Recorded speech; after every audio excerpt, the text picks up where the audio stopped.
डाल ही देती हूँ, इसमें थोड़ा सा ही रह गया है। और इसको अच्छे से मिला लेंगे दोस्तों सारे को।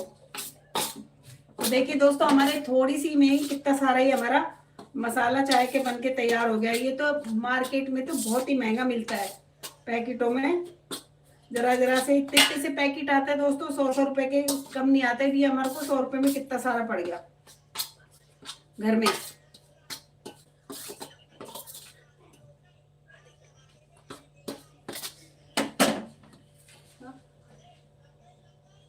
देखिए दोस्तों, कितना बढ़िया सा हमारा ये मसाला बना है।